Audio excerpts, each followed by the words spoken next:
Welcome to DT tutorial. In this video, we're looking at electrolysis.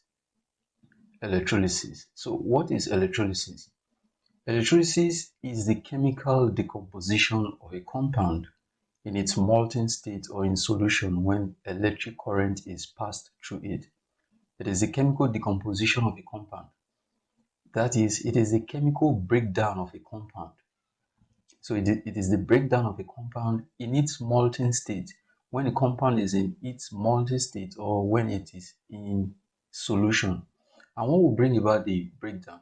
It is when electric current is passed through it. So there are three main things here. It is the chemical decomposition of a compound, and the compound must be in its molten state or solution when electric current is passed through it. So that chemical breakdown of a compound in its molten state or in solution when electric current is passed through it is what is known as electrolysis. So for electrolysis to occur or for the compound to be decomposed, it has to be in its molten state or it must be in solution. So again, electrolysis is the chemical decomposition of a compound in its molten state or in solution when electric current is passed through it. And the process occurs in what we call an electrolytic cell. So the chemical decomposition of a compound in its molten state when electric current is passed through it occurs in the electrolytic cell. And this is the structure of a typical electrolytic cell. It is composed of the battery or the cell, and this is the battery, also known as the cell, the cathode, which is the negative electrode, and the anode, which is the positive electrode. Then we have the electrolyte, which is the molten compound that helps in conduction of the electric current from the battery. So these are the four major parts, or rather three major parts of the electrolytic cell. So the three major components that we have looked at are the electrolyte, the electrodes, which is made up of the anode and the cathode, then the battery, which is also called the cell. So this is the battery, also known as the cell. This is the anode, which is the positive electrode. This is the cathode, which is the negative electrode, and this is the electrolyte. So these are the three, or rather four, major components of the electrolytic cell. So the first one that we have here is the electrolyte. Electrolyte is the molten compound which conducts electricity and is decomposed at the electrodes. It is the molten compound.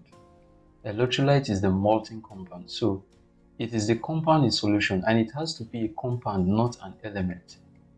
So a molten element cannot be considered to be an electrolyte. So electrolyte is the molten compound which conducts electricity and is decomposed at the process.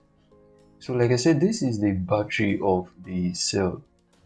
Once the battery is connected, electric current will flow into the electrolyte through the anode, through this positive electrode. And once the electric current enters into the electrolyte, it is conducted to the cathode. So it is the electrolyte that is responsible for conducting the electricity from the anode to the cathode. So it is the molten compound which conducts electricity and is decomposed at the electrode. So during the process of electrolysis, the compound, the molten compound, which is the electrolyte, will be decomposed in the process. It will be broken down in the process. So this is the electrolyte. Electrolyte exists in three major forms. It can occur as an acid, as a base, or as a soluble salt. So examples of acid electrolytes are tetrasulfur 6 acids and trisulfonitrate 5 acids. There are other acid electrolytes as well.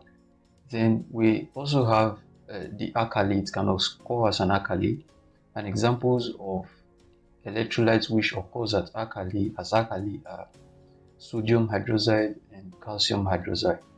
Then examples of electrolytes that occurs as soluble salts are copper 2 tetrasulfur 6, then sodium chloride. So these are the various forms of electrolytes: acid, alkali, or as soluble salts.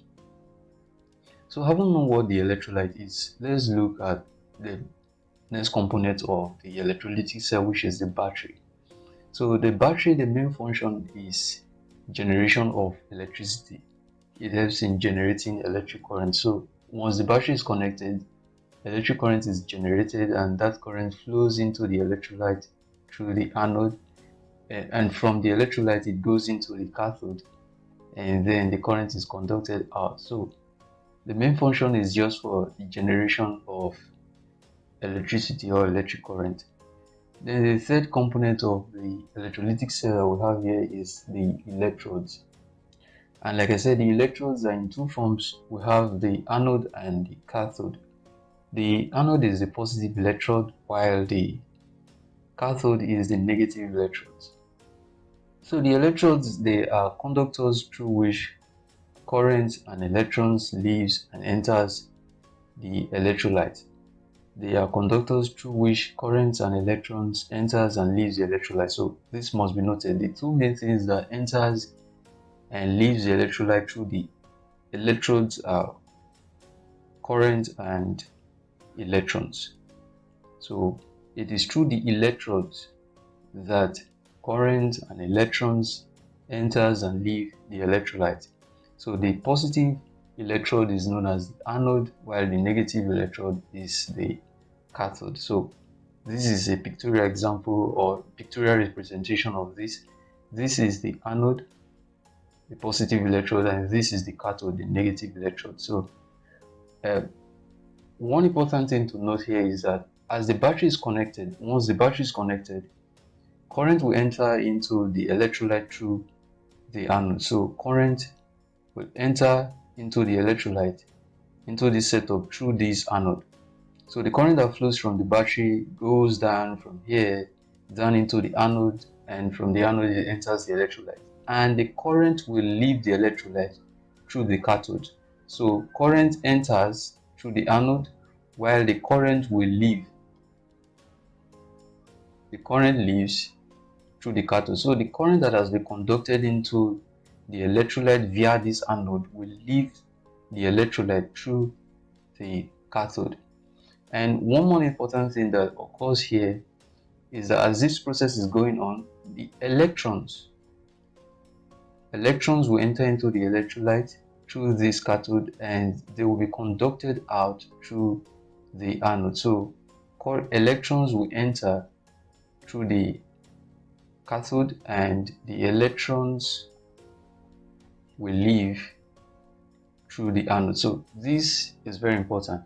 Current enters through the anode, electrons leaves through the anode, current leaves the electrolyte through the cathode, and electrons enters it through the cathode. So these two basic things, they are very important. So just a quick recap. The electrodes, like I said, are made up of two, or they are in two forms. We have the anode and the cathode. The anode is the positive electrode, while the cathode is the negative electrodes. And as we've said, current enters the electrolyte through the anode, electrons leaves the electrolyte through the anode, and oxidation as well occurs at the anode. Oxidation occurs at the anode because there is loss of electrons from the anode. Oxidation occurs at the anode because the anode involves loss of electrons, or electrons leaves the electrolyte through the anode. So oxidation in terms of electrons, oxidation is defined as loss of electrons, and like I said, it occurs at the anode. Reduction is the gain of electrons, and it occurs at the cathode. So just as we've described before, electrons will enter into the electrolyte through the cathode. So electrons, they enter into the electrolyte through this cathode. So the cathode is going to gain electrons, while the electrons that has been conducted into the electrolyte, they will leave the electrolyte through the anode. So it is through the anode that electrons are lost from the electrolyte.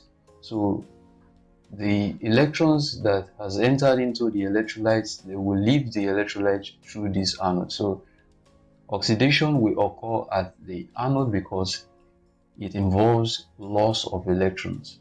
The electrons are conducted out, so oxidation will occur here, while reduction will occur here because there is gain of electrons, or because electrons are entering into the cathode.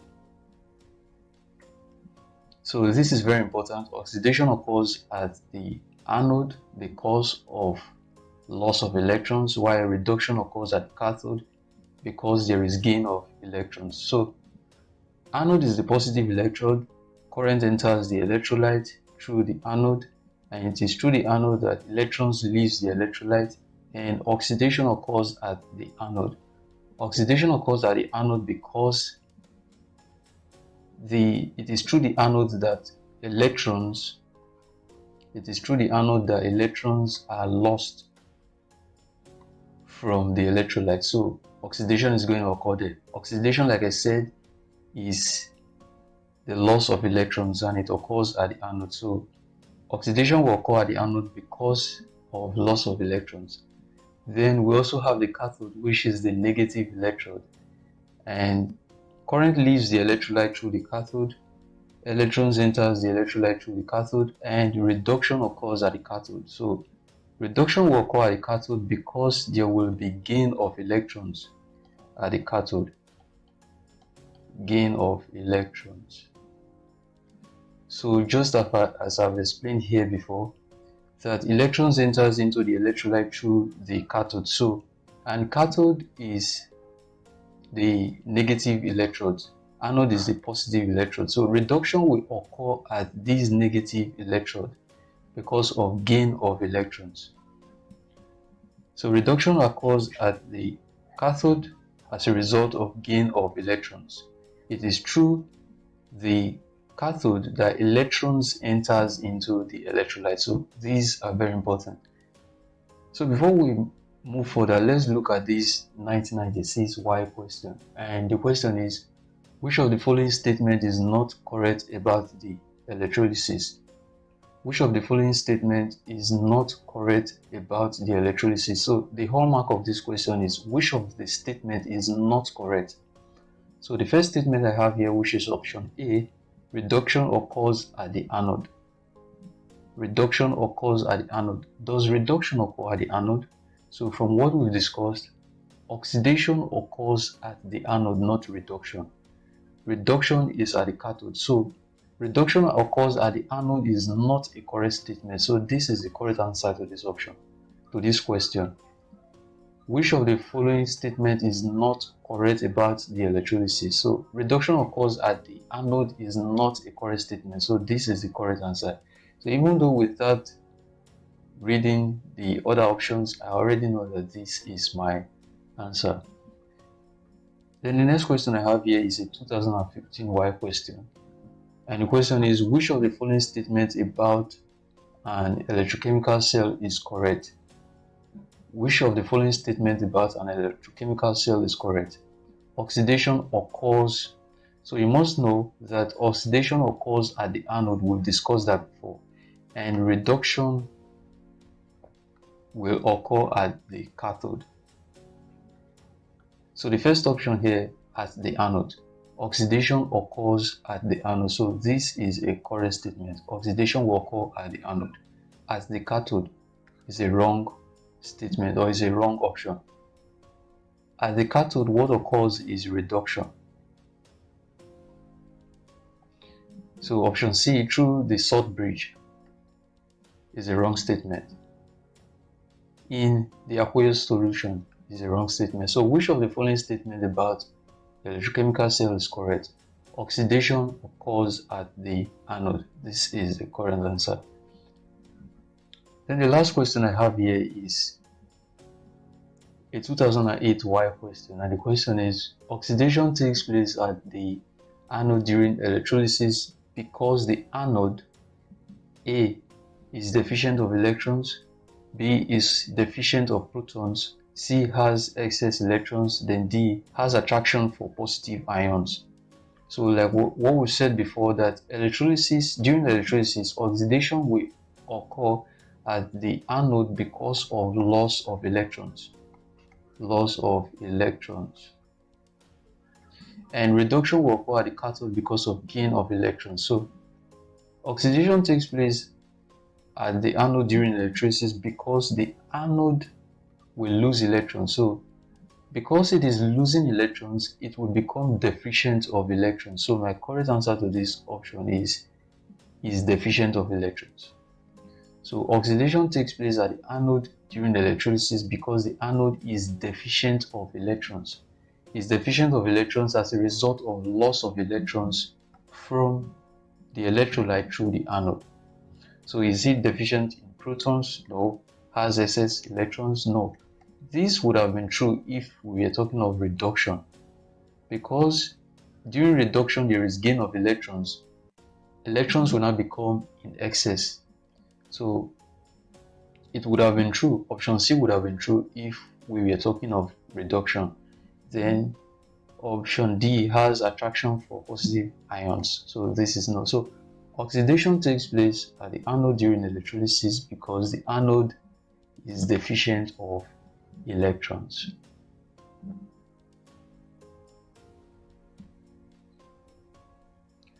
The electrolytic cell, as we've discussed before, is made up of three major components or three major parts. And the three major parts are the electrolyte, the electrodes, and the battery. And the electrodes are made up of two. We have the anode and the cathode. So this is the battery that generates the electric current. This is the anode, which is the positive electrode, and this is the cathode, which is the negative electrode. And the fluid, the solution we have here is the electrolyte that helps in conduction of the electric current from the anode to the cathode. So this is just the components of the electrolytic cell. Then let's look at the electrolyte proper. Electrolyte, like we said, is the molten compound that helps in conduction of the electric current and is decomposed during the process of electrolysis. Then you must also know that electrolytes conduct electricity because they ionize in solution. So the reason why electrolytes conduct electricity is because of one reason, and the reason is because they ionize in solution. So this is very important. Electrolytes conduct electricity because they ionize in solution. And when they ionize in solution, they form two types of ion: positive ions and negative ions. The positive ions, they are called the cations, while the negative ions, they are called anions. The negative ions, they are formed, which is the anion, they are formed at the anode, which is the positive electrode, while the positive ions, which are called cations, they are formed at the cathode, which is the negative electrode. So cathode is the negative electrode, anode is the positive electrode. So don't confuse this with the cations and anions. Anode is the positive electrode, cathode is the negative electrode. Cations are the positive ions, while anions are the negative ions. So they kind of look opposite. Cation, cat, tode, negative, ion, positive. Cations, they are positive ions, cathode, they are negative electrodes. Cathode is the negative electrode. Anion is the negative ion, anode is the positive electrode. So you must get the difference between the two. So like I said, the positive ions, they are formed as the cathode, which is the negative electrons, while the negative ions, they are formed at the anode, which is the positive electrode. Then one more important thing that you should know about the electrolyte is that the higher the concentration of an electrolyte, the higher its conductivity. So the higher the concentration, so this is supposed to be concentration, sorry. The higher the concentration of an electrolyte, the higher the concentration of an electrolyte, the higher its conductivity. So how highly concentrated an electrolyte is, that is how high the conductivity during electrolysis will also be. So there is also something called electrolytes and non-electrolytes. So electrolytes, like we said, is the molten compound which conducts electricity and is decomposed at the electrodes, while the non-electrolyte the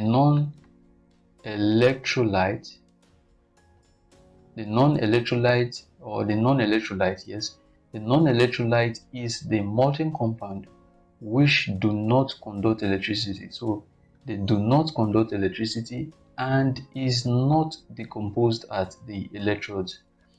So electrolyte is a molten compound. It conducts electricity and is decomposed at the electrodes. Non-electrolyte is a molten compound. It does not conduct electricity and is not decomposed at the electrodes. So note the difference. One is a conductor and is decomposed at the electrodes.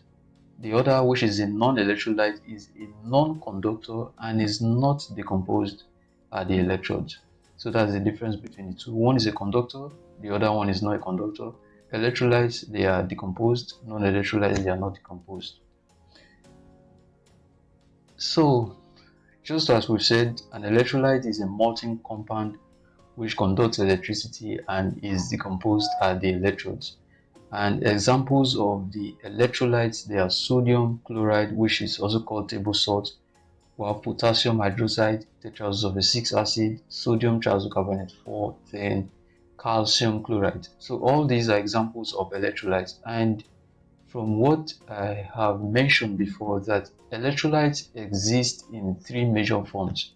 So it can exist as an acid, as an alkali, or as a soluble salt. So sodium chloride, which is table salt, sodium triisocarbonate 4, and calcium chloride, they are examples of soluble salts. While potassium hydroxide is an example of an alkali, tetraoxo 6 acid is an example of an acid. So electrolyte will usually occur in these three basic forms. It can occur as an acid, as a base, or as a soluble salt. So electrolyte, like I said, is the molten compound, is a molten compound which conducts electricity. So all these compounds, they are going to conduct electricity and they are decomposed at the electrodes during the process of electrolysis. They are broken down at the electrodes during the process of electrolysis, and we're going to explain this as we look at electrolysis of some compounds, some basic compounds.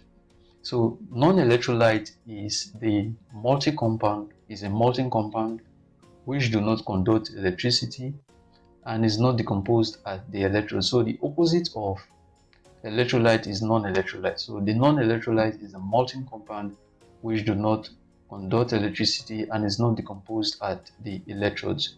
So examples of the non-electrolytes, they are sugar. Basically we're talking of sucrose here. Sucrose does not conduct electricity and is not decomposed during the process of electrolysis. Ethanol, which is alcohol, it does not conduct electricity in its molten state. Urea is a non-electrolyte, does not conduct electricity. Glucose is a non-electrolyte, does not conduct electricity and is not decomposed at the electrodes during electrolysis. Acetone, the same thing. Benzene, ether, and trichloromethane. So all these compounds, they do not conduct electricity and they are not decomposed at the electrodes during electrolysis. So this is very important. Conduction of electricity, not conducting electricity, and not being decomposed at the electrodes during electrolysis. This is what defines a non-electrolyte. So you must know this, that an electrolyte is a molten compound. It has to be a molten compound, not a molten element. It has to be a molten compound in solution. So all these are compounds, not elements. Same with the non-electrolyte. It has to be a molten compound, not a molten element. A compound in solution. And non-electrolytes, like I said, they do not conduct electricity and they are not decomposed at the electrodes during electrolysis. So having known all this, let's look at this 2004 physics jam question. The question is, which of the following is an electrolyte? Which of the following is an electrolyte? So is it paraffin? Is it sugar solution? Is it grapefruit, or is it alcohol? So like we've discussed before, electrolytes occur in three basic forms. So the three basic forms is that electrolyte can occur as an acid, it can occur as an alkali, and it can occur as a soluble salt. So which of the following is an electrolyte? Is it paraffin? It is not paraffin. Paraffins are also called the alkenes. They are a group of hydrocarbons which are saturated with hydrogen. So alkenes, they are not categorized into any of these. They are not acids, they are not alkali, and they are not soluble salts. So paraffins cannot be an electrolyte. So is this sugar solution? It is not sugar solution. Sugar solution, as we've discussed before, is an example of a non-electrolyte. So it will not conduct electricity and it will not be decomposed at the electrodes during electrolysis. Is it grapefruit? Yes, it is grapefruit. It is grapefruit because grapefruit is composed of acids. There are acids inside a grapefruit. So, and we've said that electrolytes occur in three basic forms: as acids, as alkali, and as soluble salts. So, grapefruit contains acid, which means that it will also conduct electricity and will be decomposed at the electrodes during electrolysis. So, grapefruit is an electrolyte. Is it alcohol? Alcohol is an example of a non-electrolyte, so it is not an electrolyte. So, which of the following is an electrolyte? Grapefruit is an example of an electrolyte, and it is an electrolyte because it contains an acid. And as I've said, electrolytes are usually in three basic forms. It can be an acid, it can occur as an alkali, and it can also occur as a soluble salt. The next question I have here is a 2003 JAM question, and the question is, which of the following is an electrolyte? Which of the following is an electrolyte? So is it alcohol? It is not alcohol. Alcohol is an example of a non-electrolyte. So before we look at the others, like I said, electrolytes occur in three basic forms. It can occur as an acid, as an alkali, or as a soluble salt. As a soluble salt. So alcohol is an example of a non-electrolyte.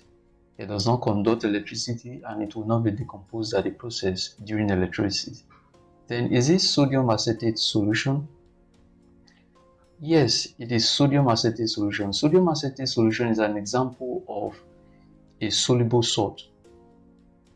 It's an example of an organic salt that is soluble in water. So sodium acetate solution is an example of an electrolyte. Is it solid potassium hydroxide? No. Solid potassium hydroxide is not an electrolyte because an electrolyte has to be in its molten state. It has to be in a molten state or in solution. So the word solid disqualifies it from being an electrolyte. Remember from the definition of electrolyte, electrolyte is the molten compound or that compound in solution which conducts electricity and is decomposed at the electrodes during electrolysis. So it has to be molten or be in solution. So this is what defines an electrolyte. So being a solid potassium hydroxide makes it not to be an electrolyte. So is it mercury? Mercury is not an example of an electrolyte. Though it will conduct electricity, it is not an example of an electrolyte. An electrolyte is a molten compound. It's a molten compound. It has to be a molten compound or a compound in solution. So mercury is an example of an element, not a compound. So the correct option to this question is option B. Sodium acetate solution is an example of an electrolyte. The last question I have here is a 2006 JAM question, And the question is, the solution that conducts the highest amount of electricity is, the solution that will conduct the highest amount of electricity is A, we have 0.5 mole per dmq of hydrochloric acid, 2 mole per dmq of hydrochloric acid, 0.5 mole per dmq of ethanoic acid, the D, 2 moles per dmq of ethanoic acid.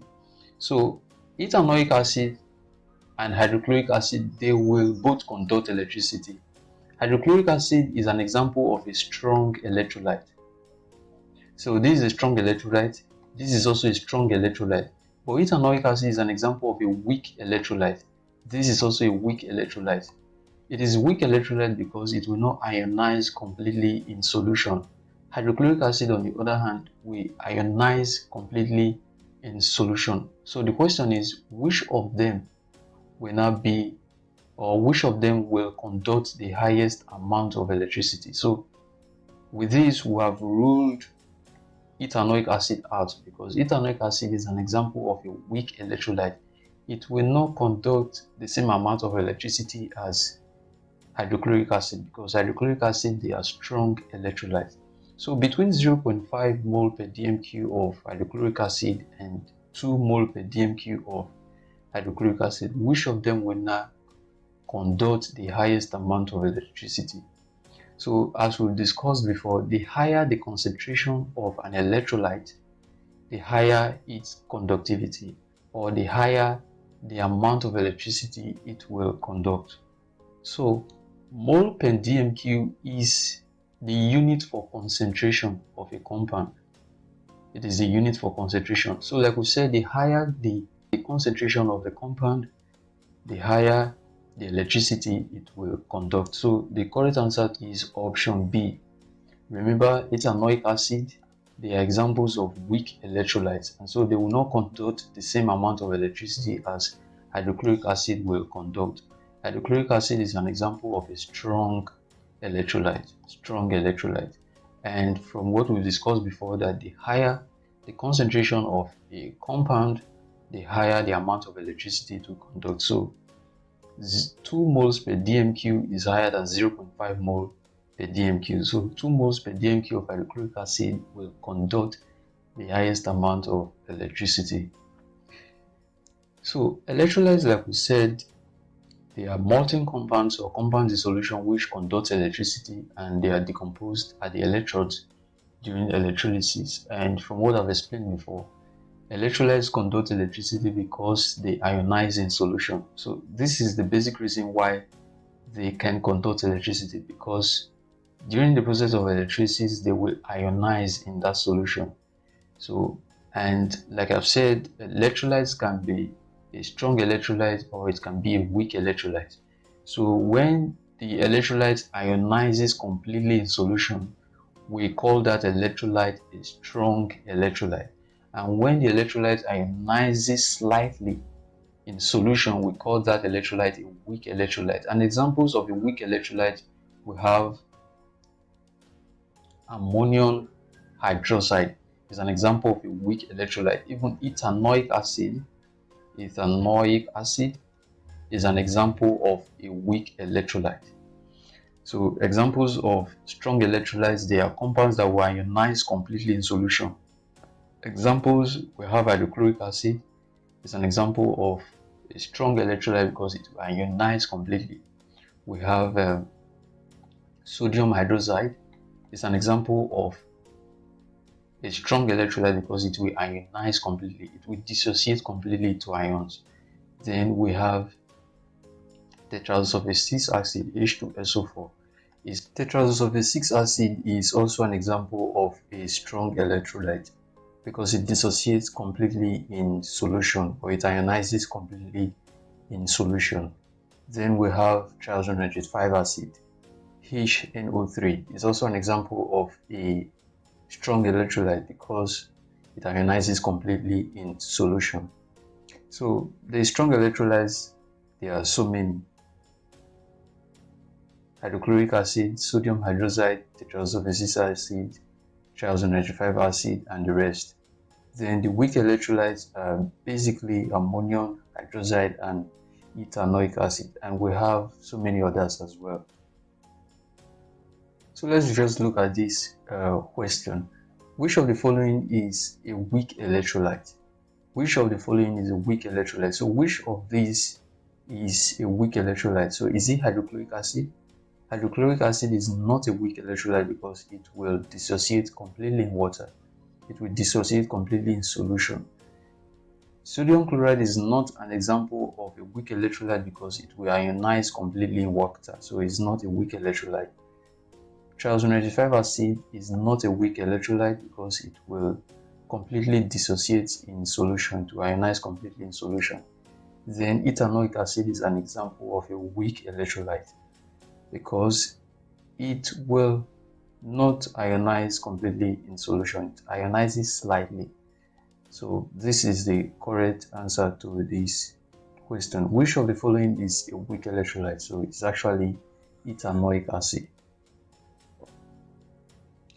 So with this, we're done with this class. In the next class, we will look at the preferential discharge of ions during electrolysis.